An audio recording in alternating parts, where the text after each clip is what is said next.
Ny teninao ry Tompo dia ranon'aina soa, zay mahalonaka ny fo mangetana toko. Jereo ny tanimbolinao, fa tena mila io ho feno voa hatraminy any.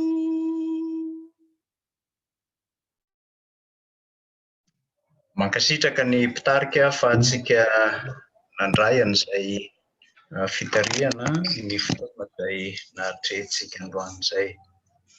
Alohan'ny hanomboantsika ny fampianarana dia misy tenin'Andriamanitra tiako zaraina amintsika. Tsika ao anatin'ny Joba. Joba 2:20 ny 5:20. Maheno tsara daholo ve? Haino. Joba 2:20 ny 5:20 vakina amin'ny anaran'i Jesosy. Ary raha misy ka sainao atao dia ho tanterahina aminao, ary hamirapiratra amin'ny lalanao ny mazava. Amen. Io no tenin'Andriamanitra hiara-bako antsika rehetra amin'ity tapakandro hariva ity. Ianarantsika ny tenin'Andriamanitra iarahako amin'ireo avy any Fransa. Mankasitraka manokana ny ramatoa Ninia mivady izay niantso ahafahana mizara fampianarana. Everiko fa tena zava-dehibe ny idirantsika ao anatin'izany fampianarana izany. Ny rariana dia samy ahazo lesona, ahazo hery amin'ny alalan'ny fampianarana isika. Ny thème izay nisafidiana mianadahy dia mahakasika ny atao hoe ankohonana kristiana. Io izany no velabelana atao hoe ankohonana kristiana. Ka amin'io ankohonana kristiana io zany dia misy fizarana maromaro. Fa ny horesantsika androany dia andaontsika hijery ny fototra ambaran'ny Genesisy mahakasika ny amin'ny famoronana. Ahoana ny mahakasika ny famoronana, inona ny tanjon'Andriamanitra mahakasika ny famoronana antsika olombelona. Dia io zany no iangatsika androany. Jerentsika voalohany zany dia ny endriky ny famoronana ny olombelona. Araka ny tantara hitantsika amin'ny Genesisy 1:5-20 hatramin'ny 1:7-20. Amin'io Genesisy 1 ny 1:5-20 hatramin'ny 1:7 io rehefa vita ny famoronana zavaboary dia ny fahampiheran'Andriamanitra ka nanao hoe andeha isika, ny hoe andeha isika zany hanao moa tena itenenana azy raha tambatra zany teny Hebreo. Andaontsika hanao olona tahaka ny endritsika. Ka le mamorona eto zany amin'ny teny malagasy, raha raisina amin'ny teny anglisy dia ny hoe miasa zany ny dikany. Andaontsika hiasa hanao olona tahaka ny endritsika. Raha raisina zany io dia ny hoe andeha isika hiasa, hamboatra, hanao. Ny dikan'izany dia manambara fa io no asa hataon'Andriamanitra, dia ny famoronana ny olombelona zany. Amin'ny teny Hebreo moa zany ilay olombelona izay lazaina eto dia ny hoe Adama. Ka ny dikany hoe Adama zany dia tany ny dikany, sol, etre rouge na tany mena. Izany hoe ny olombelona dia nalaina avy amin'ny tany mena. Ary tsika zao amin'ny vanim-potoanan'ny karema zao ny dikany hoe karema zany dia nalaina avy amin'ny teny latiny izy io quadragesima dies. Ny dikany io zany dia 70 andro ny dikany. Izany hoe ny karema zany dia 70 andro. Fa amin'ny 70 andro nisiany teny latina hoe carne valet. Ny dikany hoe carne valet dia ny hoe resy ny nofo. ny fotoanany karemy zany dia andresena ny herinofo nefa koa atsiarovantsika ny fiainam-baovao ao am' Jesosy Kristy. Amin'ny fotoanany karemy zany rehefa manao karemy indrindra moa zany ho an'ny fiangonana tranainy ho antsika zay zatra nandeha tany amin'ny fiangonana katolika de mahita lay fanosoran'ny pasteur lay lavenina na ny mopera lay lavenina itenenany hoe vovoka ianao ary verina amin'ny vovoka indray. Io zany dia nalaina avy amin'ny teny aty amin'ny Genesis.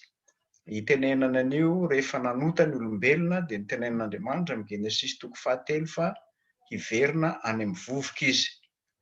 Io zany lay vovoka lay sol zany hoe miala amin'ilay fiainana ka miverina amin'ilay nialana tany aloha. Ilay tany nanalanantsika zany no iverenana eto.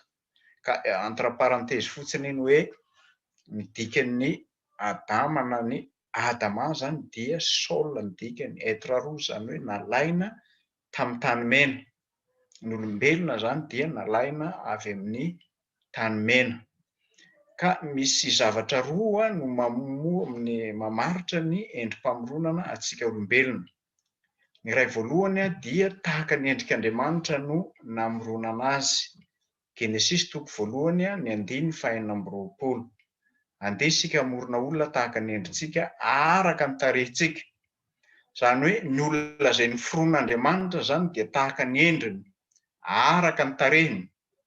Ny hoe tahaka ny endriny dia azo tsika adika hoe fitoviana araka ny endritsika. Zany hoe ny araka ny tarehintsika zany dia tahaka ny mitovitovy, ressemblance zany resahana hoe tahaka fa tsy hoe mitovy. Eo zany mahasamihafa azy. Tsy fitoviana zany no resahana eto hoe andeha tsika amorona olona tahaka ny endritsika dia tsy hoe mitovy amin'ny endrikatsika fa tahaka. Zany hoe misy fahasamihafana zany ny fandikana azy amin'ny tenintsika. Ity endrik'Andriamanitra ity no very ao amin'ny Genesis 3 rehefa nanota isika. Tena very ilay endrik'Andriamanitra, very ilay maha izy azy atsika eo anatrehan'Andriamanitra. Zany hoe ny fikendrena amin'io zany dia araka ny fotom-pisainana Hebreo dia manambara ny fiandrianana sy fahambonian'ny olombelona mitaha amin'ny zavaboary hafa. Eo zany point voalohany amin'ny fiainantsika olombelona. Ny olona izay noforon'Andriamanitra zany dia navahan'Andriamanitra amin'ny biby izy, navahan'Andriamanitra amin'ny zava-maniry izy, nataon'Andriamanitra ho ambony izy, nataon'Andriamanitra hanana fiandrianana izy miohatra amin'ny zavatra rehetra. Ny zavatra mampalahelo hadin'ny olona ny hoe manana fiandrianana izy, hadin'ny olona ny hoe ambony izy. Fa ny olona zany indraindray dia te haka ny toerana ambany miohatra amin'ny toerana ametrahan'Andriamanitra azy. Andehana isika haka ohatra vitsivitsy amin'izany hoe fitiavan'ny olona mipetraka amin'ny toerana ambany zany miohatra amin'izany fahamboniana ametrahan'Andriamanitra azy. Ataontsika hoe raha eo amin'ny fiainana ankehitriny. Andaontsika hiresaka ny amin'ny LGBT. Zany hoe ireo le sodomita zany io na lahy na vavy. Ny sodomita dia endrika anankiray isehoan'ny fahotana tsy ankasitrahana ny amin'ny famoronan'Andriamanitra. Tsy afa-po amin'izay tian'Andriamanitra hitantanana ny fiainana izy. Zany hoe ilay toerana ambony indrindra tian'Andriamanitra hiainany tsy hiainany. Dia tia ny fanontaniana aperako aminareo.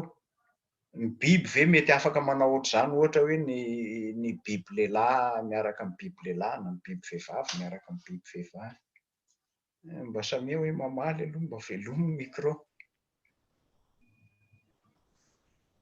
Mahita ve tsika? Miarahaba président. Ny tompoko tsy tompoko. Eo zany no ahitantsika ny hoe ambony isika. Zany hoe le fahamboniana zany dia misy toetra takian'Andriamanitra amin'izany mahambony atsika zany. misy toe-piainana takian'Andriamanitra amin'ny mahambony atsika zany. Zay ilay fiandrianana zay, manana zavatra ambony lavitra miohatra amin'ny zavatra rehetra. Eto zany point voalohany, ny olona izay noren'Andriamanitra dia manana fiandrianana, manana fahamboniana. Amin'io zany araka ny voalazako teo hoe rehefa lavo ny olombelona dia tafasaraka tamin'Andriamanitra izy. Fa eto zany dia manana fahalalana feno ilay olombelona zay nomen'Andriamanitra fahamboniana, nomen'Andriamanitra fiandrianana mba hitoetra amin'izany fahamboniana itoerany amin'ny mahazanak'Andriamanitra azy zany. Ny olona manana an'izany fiandrianana sy olona manana an'izany fahamboniana izany dia olona manana fahalalana eo amin'ny fiainany fahalalana. Ny point iray faharoa dia ny hoe lahy sy vavy namoronany azy. Genesis 1:17.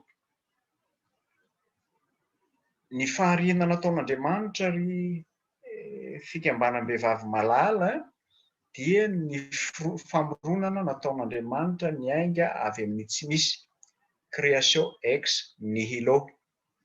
Zany hoe ny ampiasaina amin'io zany dia milaza ny amin'ny faratampon'ny famoronana nataon'Andriamanitra miainga avy amin'ny tsy misy.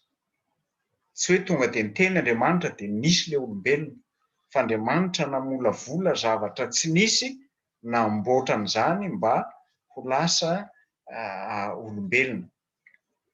Eto amin'ity lahy sy vavy ny famoronan'Andriamanitra ity zany no azo lazaina fa faratampon'ny famoronana izay ataon'Andriamanitra.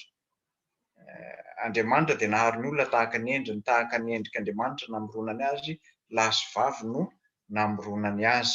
Averiko indray mandeha ny verbe ampiasaina eto nahary sy namorona, miverina intelo.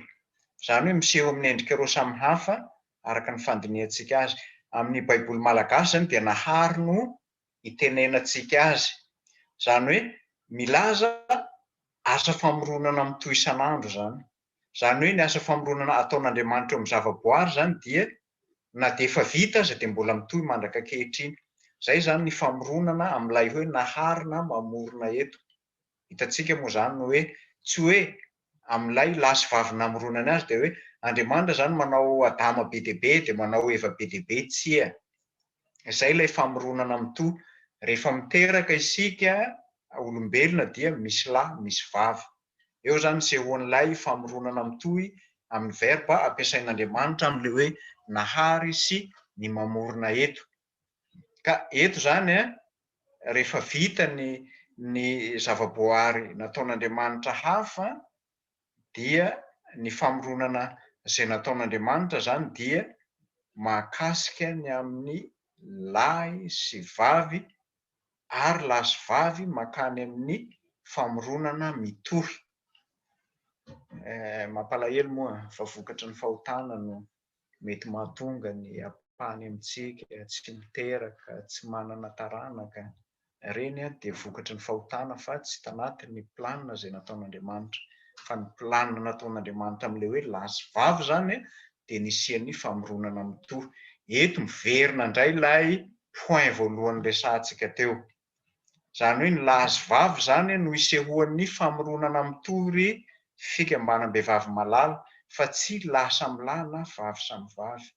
Raha vao miteny hoe lahy sy vavy zany tsika amin'izany famoronana mitohy zany azafady dia lahy sy vavy zany no resahana ao anatin'izay. Rehefa jerentsika ihany koa mahakasika an'izay dia manome sain'Andriamanitra, saina mahaforona zavatra eo amin'izay ataontsika talenta maro samihafa izay sehoan'izany famoronana mitohy zany. Ny faharoa sy ny fahatelo ilay lazaintsika amin'ny baiboly malagasy hoe namoronany azy. Ty indray dia milaza asa famoronana efa vita saingy milaza fahavitana maharitra. Jereo tsara ny baibolitsika amin'ny fomba hitenenany azy. Ary Andriamanitra nahary ny olona tahaka ny endriny, tahaka ny endrik'Andriamanitra namoronany azy, lahy sy vavy no namoronany azy. Eto zany dia milaza asa famoronana efa vita saingy milaza fahavitana maharitra, zany hoe raha namorona zao rehetra zao Andriamanitra ao anatin'izany olombelona dia noforon'Andriamanitra mba haharitra, tsy hiova, tsy mivadibadika mihitsy Andriamanitra amin'izany, foron'Andriamanitra haritra tsy miova tsika, araka ny voalazako tary amin'ny point voalohany ery, izay ny foron'Andriamanitra dia noforon'Andriamanitra araka ny endriny, nefa io araka ny endriny io isitsika dia ny fananantsika fiandrianana feno eo anatrehan'Andriamanitra amin'izay atao sy ny fahamboniana ananantsika. Amin'izany fahamboniana ananantsika zany mbola ilazan'ny tenin'Andriamanitra fa amin'ny famoronana antsika dia mitohy zany, nefa tsy mitohy fotsiny fa maharitra tsy miova. Zany hoe ataon'Andriamanitra ao anatiny io zany ny fampaharetana ny zavaboary izay noforonina dia tsika olombelona zany. Aty amin'ny Genesis toko 4 rava zany.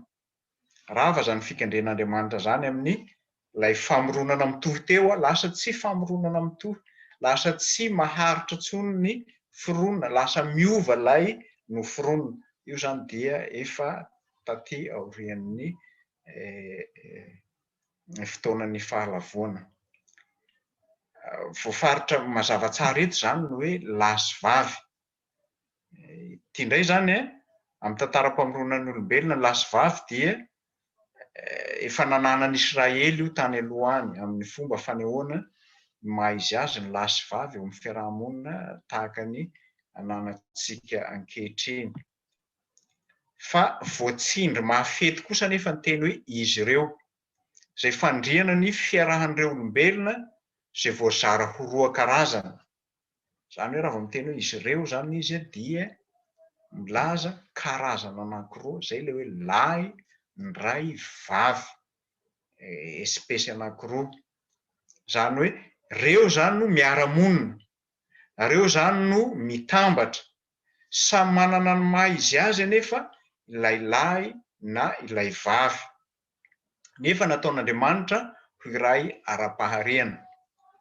Eto dia tiako ihany manamarika ilay hoe manana ny maha izy azy ny lahy sy ny vavy, nefa nataon'Andriamanitra ho iray ihany ara-paharena.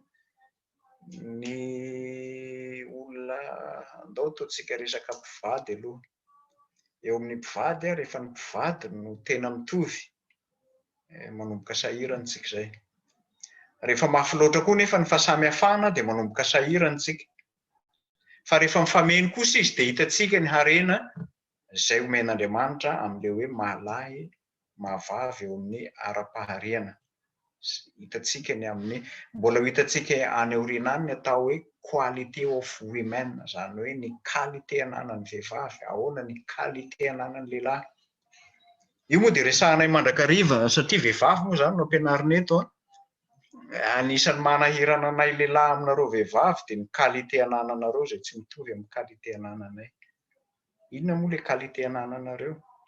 Qualité anananareo dia tia mandeha amin'ny atsipirian-javatra kokoa ianareo. Mba samia hoe mitantara kely eo 2 minitra fotsiny. Mandeha miatsena dia kiraro iray no vidiana dia voatety aby ny vitrine iray manontolo hijerena karazana kiraro be dia be. Tena atsipirian-javatra be dia be. Io no mampiavaka ny vehivavy anatin'ny qualité ny vehivavy. Lehilahy tsy mahazaka an'izany, vao mandeha amin'ny supermarché ngamba ela dia efa andao amin'izay hodina. Ao hoe mba samy omeko fitenenana kely izay afaka milaza ny fahitany an'izay, fa ny vehivavy dia tia manana qualité mandeha amin'ny atsipirian-javatra kokoa izy mihoatra amin'ny lehilahy. Izay zany ilay maha izy azy. Rehefa ny vehivavy zany somary tsy mandeha amin'izay dia manana qualité hafa indray izy. Tena izany, tena marina mihitsy izany tompoko. Ahoana ny lazanao azy fa marina? Bedy foana matetika le rehefa mitady zavatra dia mandeha mampitovy, mandeha Ela loatra. na qualité na ny prix na ny vidiny. ny lehilahy zay mahamaika azy ihany dia tsy mitovy nefa zao ane nahirana be. raha tsy mandeha amin'le qualité sy tsipirian-javatra ny vehivavy dia tsy tena mivilana le fiainana. Ohatra fotsiny ny vehivavy no mahita ny hoe mivilana ny bokotry ny lehilahy, ny vehivavy no mahita ny hoe mivilana ny kravaty ny lehilahy, ny vehivavy no mahita ny hoe tsy mety zany fomba fiteninao zany, ny vehivavy no mahita ny hoe ratsy zao fipetraka ao na fitsanganao zao. Asa nareo na mba mahita an'izany? Fa za manokana dia mahita vao lavalava kely ny voloko dia fa raha matoa tena hoe lava indray ny volonao. Za manao azy nefa tsy dia mieritreritra hoe lava manao any. Fa ny maso no tonga dia mahita izay le qualité of women. Ary hita zany amin'ny fiainana andavanandro. Ka eto zany mampisy an'izany hoe manana ny maha izy azy ny lahy sy ny vavy. Nataon'Andriamanitra ho iray ara-piarina saingy manana ny maha izy azy. Zany hoe teo amin'ny fahariana zany dia misy sahady ny fifandraisana sy ny fitoviana misy amin'izy roa ireo.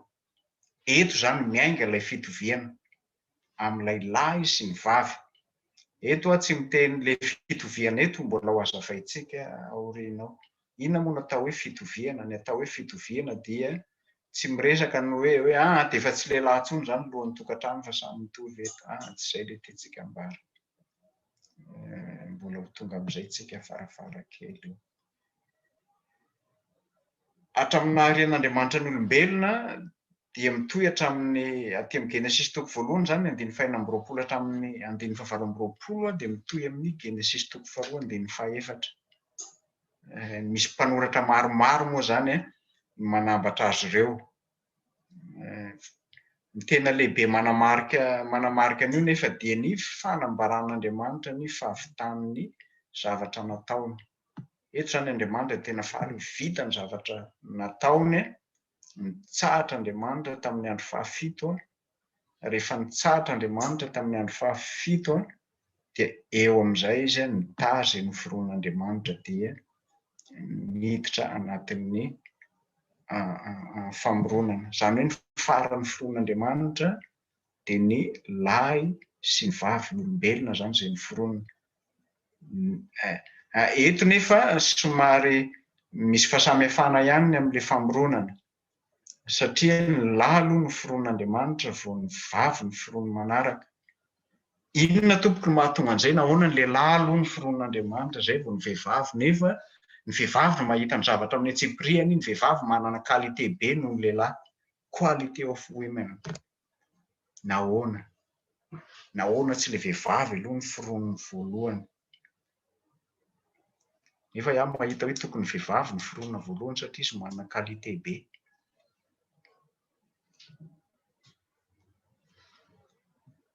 Iza ny afaka manazava? Miarahaba tompoko. Tompoko. Ny eritreritro satria ny lehilahy manana hery kokoa. Izany hoe afaka miaro an'ilay vehivavy. Misy manana force naturelle.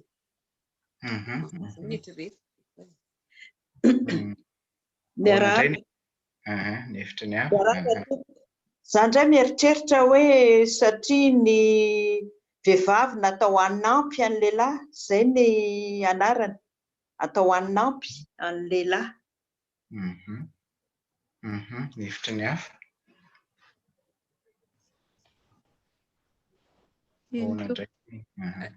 Manampy ny tenin'Andriamanitra mihitsy no manambara an'io posturany hoe ny famaritana ny vehivavy ny hoe mpanampy azy à ses côtés. Ary Adama no nataony tompon'andraikitra voalohany hianteherany fony vadiny. Marina daholo tokoa izay. Mbola ho hitantsika afara kely eo zany ny manamarina n'ilay zavatra ny teneninareo teo. Fa tohizantsika kely ihany ilay famoronana. Rehefa namorona an'ilay olombelona zany Andriamanitra, ny verbe ampiasainy an'io dia ny modeler. Nareo mahita ny frantsay tsara, former, fabriquer. fa amin'ny teny anglisy izy ny tena tsaratsara kokoa to shape, zany hoe manome endrika. Andriamanitra zany rehefa namorona dia nanome endrika ilay noforonina, ary eo le mahasarobidy azy le izy nomena endrika, modele. Nareo rehefa mahita jereo ane ny zazakely rehefa manomboka mianatra zavatra voalohany izy de gribouillage ny anarany voalohany, zavatra tsisy fotony mihitsy. Fa rehefa avy eo izy manao an'ireny paty modele ireny mba hijerenany hoe manahoana ny kanto. Ka Andriamanitra zany eto mamorona amin'ny alalan'ny kanto, modele, former, fabriquer, to shape, to model. De io zany miverina matetitetika io ao amin'ny testamenta taloha, fa amin'io zany nisy sujet dia Andriamanitra foana. Zany hoe Andriamanitra no mamolavola sy manome endrika na manao amin'ny lasitra. Zany hoe ataon'Andriamanitra amin'ny lasitrany isika. Amin'ny lasitra n'Andriamanitra no ametrahany amintsika. Tena important be zany hoe tsika olombelona apetraka Andriamanitra ao amin'ny lasitrany, volavolainy, omeny endrika ao anatin'izany lasitra amoronany antsika zany. Zany hoe miainga avy amin'ny akora efa misy zany Andriamanitra. Amin'io zany hitatsika amin'ny Isaia 7:20-9:10 na ny Jeremia 7:20-2:4 mahakasika amin'ny asa ataon'ny mpanefy tanimanga. Zany hoe Andriamanitra zany ny tom-pahefana ao anatin'izany famoronana zany, matoa izy manome forma, mamolavola, manome endrika, manao lasitra antsika. Tom-pahefana feno izy. Eto zany ry fikambanam-behivavy malala, rehefa tsy Andriamanitra no tom-pahefana amin'ny fiainantsika sy amin'izay ataontsika zava-doza ny hiafarany fiainantsika. Raha vao tsy izy no tompon'ny fahefana, raha vao tsy izy no manana an'izany hery sy fahefana amin'izay ataony amin'ny fiainantsika zany. Ka Andriamanitra zany dia namolavola amin'ny alalan'ny ratsan-tanany. Ny hevitra zany dia ny hoe akaiky an'Andriamanitra kokoa ny olombelona raha mitaha amin'ny zavaboary hafa. Ary tena ny sairanan'Andriamanitra, zany hoe tsika zany no sangan'asa faratampony indrindra amin'ny asa-pamoronana nataon'Andriamanitra. Tena farany sangany indrindra amin'ny asa-pamoronana nataon'Andriamanitra. Dia eto ny mahalasa saina ary fikambanam-behivavy malala, ny seny lehilahy mamono vady, ny seny mijaly am-panambadiana, ny seny fasairanana maro samihafa eo amin'ny sehatry ny fitiavana. Tena misy zany, mijaly vokatry ny sehatry ny fitiavana. Nefa Andriamanitra izay namolavola amin'ny alalan'ny ratsan-tanany dia manambara fa akaiky azy io olona mijaly io, akaiky azy io olona izay harany fijaliana io, ny sasarany olona izay faratampony sangan'asan'ny famoronana nataony io. Zany hoe sarobidy amin'Andriamanitra io olona izay ampijaliana na mijaly. Amo rehefa mampianatra dia rehefa mba mahazo ny lehilahy eto dia mba miteny mafimafy ihany, mba tena ny sasaran'Andriamanitra ny ireny olona ampijaliantsika ireny. Tena mahaory an'Andriamanitra zany hoe ny zavatra faratampony izay noforonina, ny zavatra ambony indrindra amin'ny sangan'asany no ampahoriana. Tena mampalahelo an'Andriamanitra zany. Ka eto zany dia Andriamanitra zany manao atsika ho faratampony asa famoronana izay nataony. Lazain'Andriamanitra araka ny voalazako teo fa avy amin'ny tanimanga no nisian'ilay famoronana, zany hoe midika ny fikarakaran'Andriamanitra mivantana ny olombelona zany. Kirakirain'Andriamanitra izy, manana faneraserana akaiky sy fifandraisana akaiky amin'Andriamanitra izy amin'ireo endrim-pamoronana rehetra izay nataon'Andriamanitra, dia ny olombelona ihany nataon'Andriamanitra tahaka izany. Faneraserana akaiky, ny fandraisany akaiky, ary tena manana an'izany endrim-pamoronana sarobidy eo am-pelatanan'Andriamanitra zany. Ary ny tena lehibe dia no finoan'ny fofinaina mahavelona izy. Zany hoe ny fofinain'ny tsirairay na lahy na vavy zany dia avy amin'Andriamanitra iny. Ary io tsy aneken'ny Baiboly mihitsy ny famonoana olona. Ny famonoana araka ny fampianarantsika Loterana dia amin'ny endrika maromaro. Tsy ny fakana aina ihany no atao hoe famonoana, fa ny fampijaliana rehetra izay miteraka fangiry firiana dia famonoana avy hatrany zany. Fampijaliana miteraka fangiry firiana. Ny fanalana ny reputationny, ny fanambaniana azy ho ambany indrindra, ny fanesorana azy amin'ny endrika izay naharian'Andriamanitra azy. Reny rehetra reny dia mitovy amin'ny fanalana ny fofinaina avy hatrany, ilay fofinaina mahavelona na mola volan'Andriamanitra azy esoriny olona ao anatin'ny fotoana fohy, vokatry ny fanesorana an'izany maha izy azy zany. Fanitsakitsahana ny valeur ananana, fanitsakitsahana ny maha izy azy. Fofon'Andriamanitra fofinaina mahavelona izy. Lasa tonga olombelona. Zany hoe na nisy aina mahavelona azy Andriamanitra. Ka ny fofinaina mahavelona eto zany dia entina ilazana mahakasika ny amin'ny karazany roa ilay fofinaina mahavelona, dia amin'ny fotom-pisainana Grika moa zany ilay izy dia hoe ilay aina aloha, ilay fototry ny aina zany no atao hoe io zany ilay fofinaina, ilay fototry ny aina. Zany hoe io zany foibe ny ain'olombelona, mampihetsika, mampiasa ny taova rehetra ahafahana manao ny zavatra rehetra izay ataontsika. Io zany no anankiray atao hoe aina. Ka ao amin'ny rà zany no misy an'io aina io. Rehefa miala zany rà dia miala miaraka amin'izay koa ny aina. Fa ny fofinaina mahavelona iray faharoa dia io ilay ataontsika hoe esprit. Esprit. Io zany ilay aina fanahy io maha olona antsika. Aina fanahy maha olona antsika. Ananantsika fieritreretana ara-tsaina, na ny fiheverana, na ny faniriana, na ny safidy, na ny feon'ny fieritreretana. Ananantsika fifaliana. Zany hoe amin'ny asa saina rehetra ataontsika amin'ny fiainana ara-panahy, misian'ny fihetseham-po rehetra, io zany no atao hoe fofinaina amin'ny lafiny faharoa. Raha raviko zany ny fofinaina mahavelona eto zany dia misy heviny anankiroa. Ilay aina fototry ny maha olombelona antsika ao amin'ny rà moa zany no heverin'ny Baiboly fa misy an'izy io. Zany hoe rehefa miala zany rà dia miala ilay aina. Fa ilay iray faharoa kosa dia mitovy amin'ny hoe miala aina ihany ny olona anankiray rehefa tsy manana feon'ny fieritreretana tsara izy. Mitovy amin'ny olona maty mandehandeha izy. Misy boky nosoratan'i Dr Rabe Manatsoa mahakasika an'ilay hoe ny faty mandehandeha. Efa hainareo tantara io a? Efa nisy naheno ve tompoko? Eny tompoko. Le tantaran'ny mama hoe nandeha taty Paris. Ie, iza mbola tsy naheno? Misy tsy naheno ve? Misy tsy naheno? Eny tompoko. Efa naheno. Naheno daholo. Maheno tompoko. Efa nahentsika oke. Dia izay zany rehefa maty zany ilay feon'ny fieritreretana, rehefa maty ilay faniriana, ilay safidy, ilay fiainana ananantsika amin'ny lafiny ara-panahy dia mitovy maty ihany tsika. Tsy ilay miala aina ihany zany no atao hoe maty na miala ny fofinaina, fa rehefa miala koa zany rehetra zany dia simba ny maha izy azy antsika.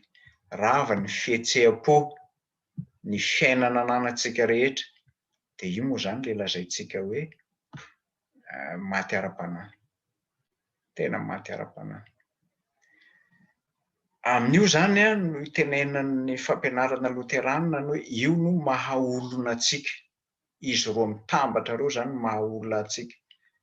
Ny avahantsika amin'ny biby nefa dia ny fananantsika ilay fieritreretana maro samihafa voatanisa teo. Rehefa vitan'Andriamanitra ny asa rehetra izay nataony dia tonga olombelona ilay vovotany novolavolainy teo, nasian'Andriamanitra fofinaina mahavelona teo. Zany hoe lasa olona izy, être vivant, lasa manana aina izy. Zany hoe tonga olona manana aina amin'izay izy. Eo zany vao vita ny asa-pamoronana izay nataon'Andriamanitra. Eto dia maritsika fa tratra an'Andriamanitra ny tanjona tamin'izay nokendreny tamin'ny asa-pamoronana na vita olona mananaina izy mitovy endrika aminy Andriamanitra. Olombelona lehilahy no noforon'Andriamanitra voalohany araka ny Genesis 2:7. Ao amin'ny Genesis 2:7 nefa dia voalaza an'Andriamanitra fa tsy tsara raha irera lehilahy ka hanaovako vady sahaza ho azy izy. Dia ndao mba vakitsika ny Genesis 2:2 ny manomboka amin'ny 9:7 hatramin'ny 9:20 mba misy ray hoe mamaky an'izy io. Amin'ny anaran'i Jesosy. Ary Jehovah Andriamanitra nanao hoe tsy tsara raha irery raha lehilahy dia hanaovako vady sahaza ho azy izy. Ary tany no namoronan'i Jehovah Andriamanitra ny bibidia rehetra sy ny voromanidina rehetra. Dia nentiny tany amin'ny lehilahy ireny hahitany izay hanononany azy avy. Ary izay rehetra nanononandra lehilahy ny zava-mananaina rehetra dia izany no anarany. Dia nomendra lehilahy anarana ny biby fiompy rehetra sy ny voromanidina mba amin'ny bibidia rehetra, nefa tsy hita izay vady sahaza ho andra lehilahy. Amen. Ahoana ny fahazahoantsika an'izany? Ohatran'ny hafahafa be zany. Ahoana ny fahazahoantsika an'izy io?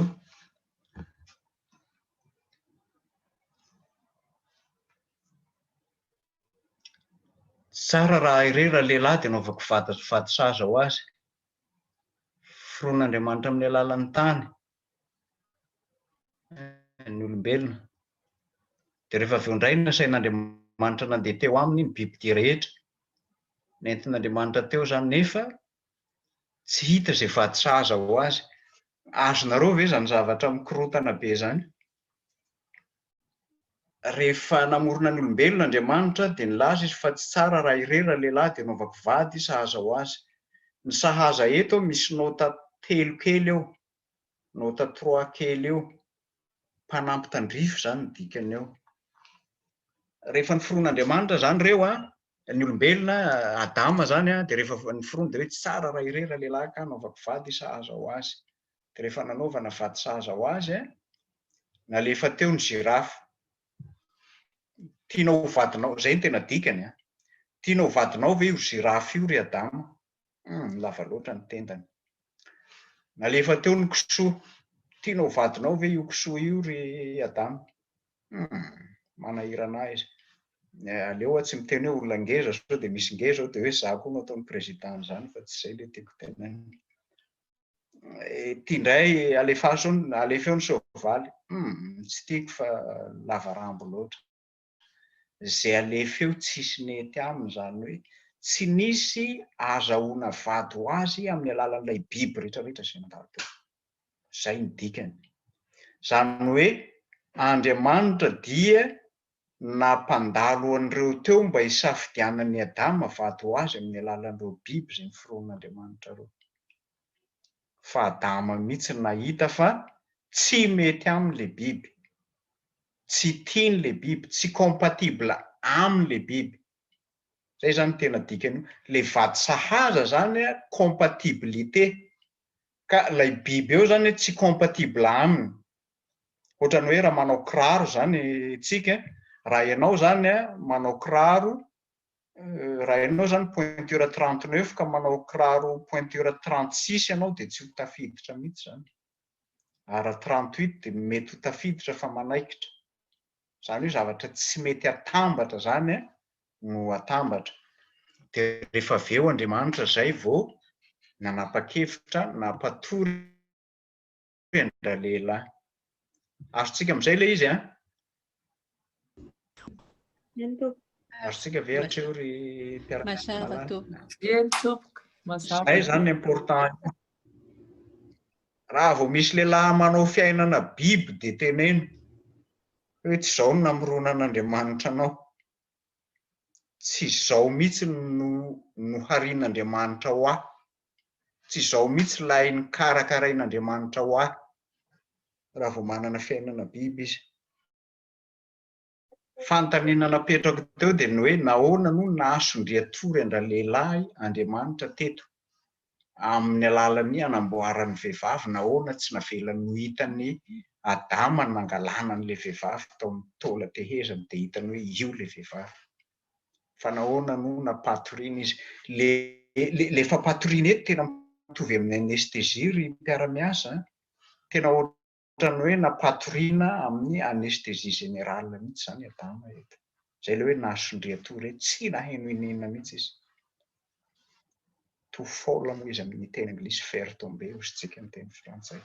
Zany hoe latsaka lalina, deep sleep. Nahoana no nisy an'io torimaso lalina io tao, fa nahoana no tsy navelan'Andriamanitra ho hita ilay noforonina. Mba falifaly ery zany, ohatra hoe ahy zany mba falifaly ery, io raha matotiana fa niala avy eo, tonga dia vehivavy tsara tarehy be nipoitra avy eo. Nahoana tsy izay le izy. Asehoan'Andriamanitra ny fahefany ny famoronany mba tsy isian'ny olombelona hiditra amin'ilay izy.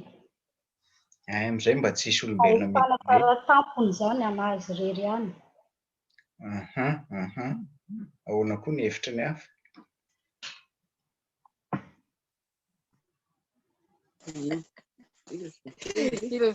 Azafady tompoko. Amin'izay hoe amin'izay izy surpris foana. Efa ahoana rehefa fomba filazako azy hoe nitohany madame Rasolo teo hoe ity hoe ohatrany hoe surpris foana ny amin'ny qualité vehivavy hoe tsy monotone foana zany. Azafady tompoko, amin'izay koa mety hoe ajainy ny safidin'le lehilahy satria teo zao na alefany daholo ny karazam-biby rehetra dia ho hitany eo ny décision'le lehilahy rehefa mahita ny tia ataony ity. Ahoana tsara hoe fa tapaka kely ny teo ny internet. Teo zany nampandehaniny daholo ny karazana biby rehetra nefa tsisy nahafapoany adama. Dia ampatoriany mihitsy ny adama mandray an'le surprise teo, fa ajainy koa ny safidin'ny adama avy eo zany tena hitany mihitsy ny hoe tena mahafapoany adama ve le zavatra nataony, fa tsy ataony hitan'ny adama ny anamboarany azy, zany hoe fanajany safidin'ny adama no anapiako an'le izy. Fanajana ny safidy. Ok ary. Zava-dehibe. Ay mbola misy teny efa Eny tompoko. Le izy koa ngamany le tsy haiko moa zany, le gène tamin'ny adama, le taolana tamin'ny adama no nalaina natao tamin'ny Eva. Le gène zany. Dia nahoana tsy navelany ho hita le izy. Mystère zany ry havako. Ça vient de son pouvoir créateur. Marina le surprise teo io tena marina. Raha mandinika nareo ny vehivavy dia tsika olombelona tia surprise. Zany hoe zavatra manaitra, zavatra zay zany tena zany hoe ny antony anankiray nanaovan'Andriamanitra an'iny zany dia mba hanaitra ny adama ilay Eva zay noforoniny teo. Jeronareo tsara ny le fil d'idée, le girafy nalefa teo, le kisoa nalefa teo, le alika nalefa teo, le trozona nalefa teo, samy nalefa teo daholo, fa tsy nanaitra ny adama anie le izy. Tsy nanaitra azy mihitsy reo nanoray azy. Surprise taminy reo. Fa vao nahitan'le vehivavy izy dia ahoana? Tsara zany endrik'Andriamanitra mitovy amiko zany. Io ilay taola tehezany, tsara zany olona zany, tsara zany vehivavy zany. Dia io moa zany le resahako tary aloha le hoe quality of women. Le quality eo zany tsy miresaka zavatra mandalo fa tena zavatra maharitra mihitsy le qualité. Io anery fikambanam-behivavy malala na manahoana zany tarehinao tiany vadinao foana ianao rehefa tiany, satria ianao le tena tiany. Ka eo zany marina le teo hoe averiko zany dia ny hoe amin'io zany tsy misy mpanelingelina azy. Zany hoe azahoan'Andriamanitra miasa tsara amin'ilay famoronana ny vehivavy mba tsy hanelingelina. Ka ny masondre atory eo zany dia tena torimaso lalina zany no lazana azy. Ka rehefa natory zany izy dia anatin'io no isian'ilay voalazantsika teo fa surprise. Tena nafinaritra ny Adama lay vehivavy zay namboarina teo. Dia amin'ny Genesis toko 2:1-2:20. Dia eto zany naka taola tehezana avy tamin'ny Adama zany Andriamanitra nataony tamin'ny io zany no nalaina, naka taola tehezana. Fantaniko ry vehivavy malala, nahoana tsy nalaina any amin'ny lohany, any amin'ny tongony, any amin'ny lohaliny, any amin'ny feny, any amin'ny kitrokeliny, ilay izy fa nahoana ny eo amin'ny taola tehezana. Satria akaiky ny fo. Afaka mamaly Akaiky ny fo. Fa tamin'ilay anina voalohany teo somary tapatapaka ilay izy fa izy teo le tamin'ny voalohany fa isan'ny valiteny anankiray tato anatin'ny fo koa zany hoe io no anehoan'Andriamanitra mihitsy ny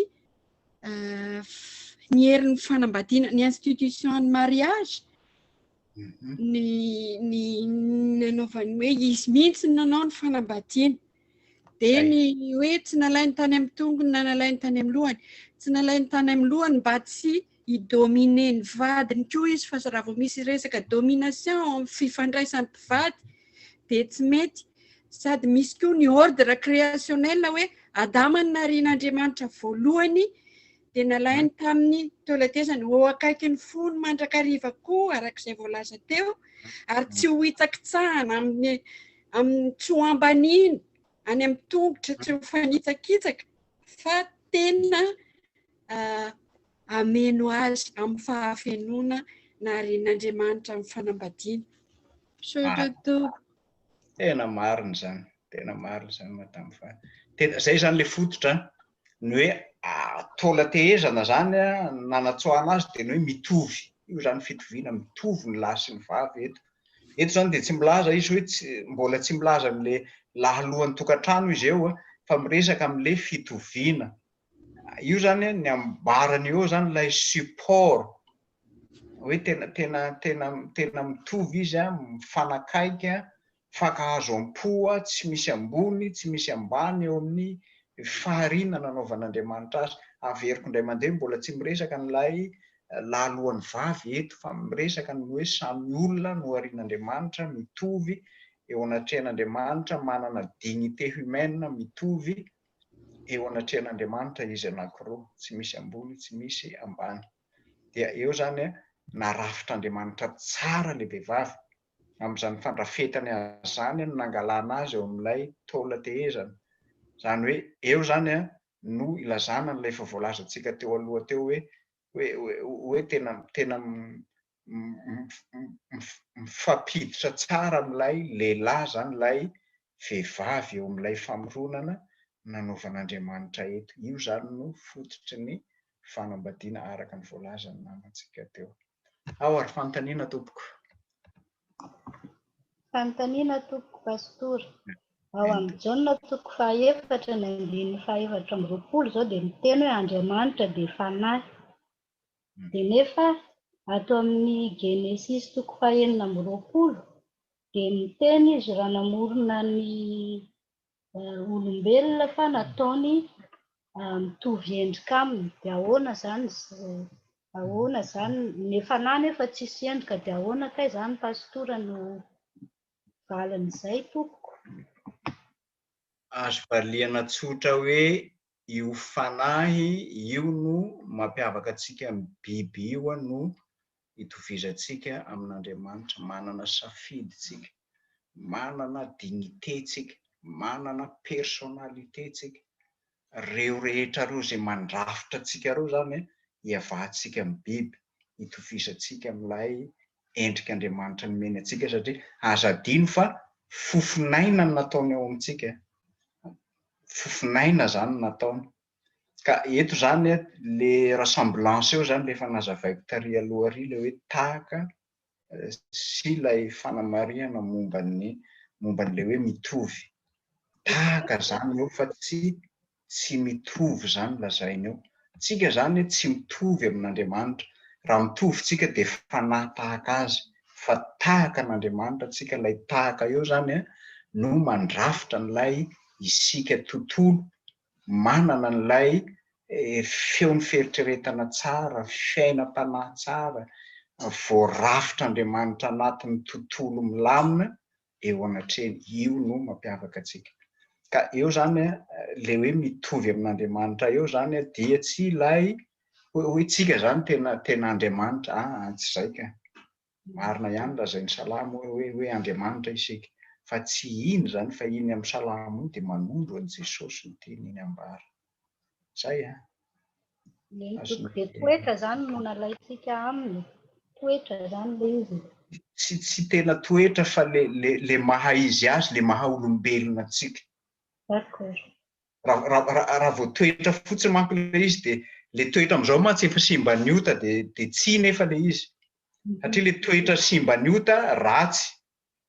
Raha vao miteny karaktera zany tsika amin'izao dia efa le simba ny ota zay ny alalantsika azy. Fa ny fiainana ao amin'ny tompo taloha dia tsika nanana safidina lalaka tena niaina amin'ny fiainam-panahy ambony indrindra. Dia vao nanota tsika dia io le very sy ny ala, io le zavatra notaninao, ilay endrik'Andriamanitra ny ala voalohany. Tena tonga dia rava le endrik'Andriamanitra. Rehefa tonga any an-danitra zany tsika dia miverina indray io endrik'Andriamanitra io rehefa tena ao amin'ny tompo sika. Verina amin'ny endrika taloha. Le vatana, le vatana, lay simba ny ota, iny le lasa vovoka. Fa lay maha olombelona tsika feno, lay atao hoe fanahy moa zany eritreretantsika azy fa rehefa mitsangana amin'ny maty manko tsika dia ambaran'ny tenin'Andriamanitra fa amin'ny fitsanganan'ny tena ara-pomba ny fanahy, zany hoe misy endrika vaovao zany no entsika mitsangana. Fa tsy le nofo hotantsony miaraka mitsangana amintsika, fa lay endrika vaovao isika ihany, fa isika miala lay nofo hota. Le nofo hota zany le miverina ary amin'ny Genesisy 2:2 le lasa vovoka iny avy eo. Ao amin'ny rasolo. Fantaniana ny voambolana ampiasaina amin'ilay hoe andeha isika, hanao olona mitovy endrika amintsika, le hoe andeha isika, fa maninona no isika no ampiasaina, fa maninona no tsy hoe andeha izaho. Eo nisian'le atao hoe pluriel de majesté amin'ny famoronana. Eo zany no isian'ny trinité voalohany ao amin'ny Baiboly. Io zany trinité voalohany. Iza zany le miteny hoe isika eo Andriamanitra Ray, Zanaka, Fanahy Masina. Io zany manatrika n'ilay famoronana feno tamin'ny namoronana antsika. Dia raha mijery tsika aty amin'ny fanazavana amin'ny resaka artikolan'ny finoana dia tena mifamatotra mihitsy ireo. Fa amin'ny testamenta taloha le izy Andriamanitra no midomine, zany hoe firesanan'Andriamanitra ihany. Jesosy ambara mbola ho avy. Fanahy Masina voafetra ny asany tao amin'ny testamenta taloha. Fa Andriamanitra Ray foana zany tena matetika hita. Dia eo zany izy le miteny hoe andeha isika, lay Andriamanitra trinité zany no Andriamanitra eo. Aza adino fa amin'ny testamenta taloha indraindray Jesosy miseho tahaka ny anjely izy. Amin'ny endrika ny anjely zany no isehoany, fa tsy anjely nefa io fa tena Jesosy ilay miseho. Satria tsy fantatra ny testamenta taloha Jesosy tamin'izany. Vokatr'ilay fahasimban'ny ota. Satria mbola irahana hamonjy antsika izy dia miafina ny fomba halalana azy mba ahafahany mitondra an'ilay famonjena izay nataony tamintsika.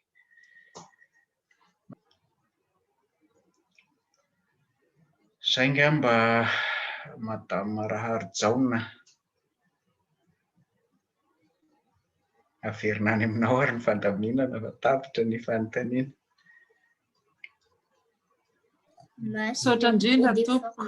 Misaotra ny pastora président ny FLM tsika namelabelatra tamintsika ny amin'izay famoronana izay. Mety mbola misy fanontaniana mety manitikitika antsika any fa mety homenatra tsika metraka fanontaniana na mety hoe mety tsy ho tonga izao fa afaka alefatsika aty ny fanontaniana dia valiana amin'ny heriny. Sa manakory pastorany amin'izay? Tena mety. Tena mety iny dia sady manohy ihany zany ny fampianarana amin'ny heriny no mamaly. Zay no nanaovantsika azy sady manohy no mamaly. Ka ho antsika zany izay manana fanontaniana dia aza misalasala alefa ny fanontaniana dia valiana amin'ny heriny toy izao indray. Dia isaorana be da be ianao pastora. Alohan'ny amaranana misy teny dia makasitraka anareo fikambanam-behivavy any France. Afaka mifanatry tava amin'ny alalan'ny teknôlôjia vaovao tsika indrindra fa mianatra. Vonona foana raha mbola ilainareo ampianatra. Tena faly aho mitondra fampianarana. Ny fampianarana no ahafahantsika manorina finoana. Rehefa mianatra tsika dia afaka manorina finoana isika. Dia mankasitraka anareo fa zava-dehibe. Raha misy tema hafa mahaliana anareo dia mitenena foana hoe izao koa mba tiana ianarana, izao koa mba mety aminay. Araka ny resaka ny fanaovantsika dia 4 séances zany ty finoana kristiana ity raha tsy diso pastora. 4 séances io momba ny ankohonana kristiana. 4 séances io zany. Dia raha misy zavatra hafa tianareo dia afaka miteny hoe mba ampianaranay koa ny zavatra ohatr'izao rinany io. Fa tena faly mianara, tena maina ane rehefa tsisy fampianarana, tena maina ane.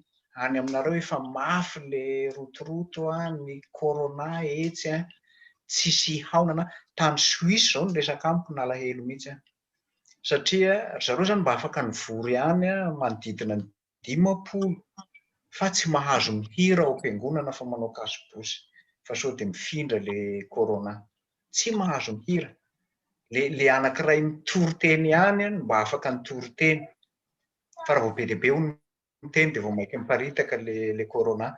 Dia ny hira alefa dia mihainy fotsiny zany ohatran'ireny mandefa hira amin'ny kasety ireny. Ohatran'izany ny ainany avantsika tany Suisse. Nalahelo mihitsy aho hoe zany ve. Dia misy ramatoa anankiray niteny amiko hoe tena mampibebaka mihitsy zany le zavatra mahazo antsika amin'izao. Tena mampibebaka. Tsy mitentsika hoe ien nanota fa dia samy mibebaka araka izay tandrify azy ny tsirairay. Fa tena fibebana ho an'ny hafa koa azy. Mankasitraka tompoko. Lehibe tokoa ny fitiavana. Jesosy hamaly fitianao ny fiadanan'i Jesosy hitoetra aminao sy ny ankohonanao. Voalohany indrindra dia misaotra an'Andriamanitra isika no nahazo ity takariva mahafinaritra ny olantsika mpianakavy finoana tanivon'ny FBL Fileovana Paris. Dia ny tompony ny tahiry atsika mandrakariva. Misaotra ny ray aman-dreny ny président ny FLM pastora Dr Rakotozafy Denis nitondra ny fampianarana tamintsika tamin'ity takariva ity. Izao moa fionana voalohany zany tena marina tsy afaka mampiresaka moa fa dia miarabanao amin'izao toerana nametrahany Jesosy anao izao dia anjara toeranay zanaka moa dia mitondra mbavaka mahatanteranao ny asa izay efa nametrahany tompo eo anao eo amin'ny président ny FLM dia hotahina tompoko ianao sy ny ankohonanao. Mankasitraka tompoko. Misaotra betsaka anareo.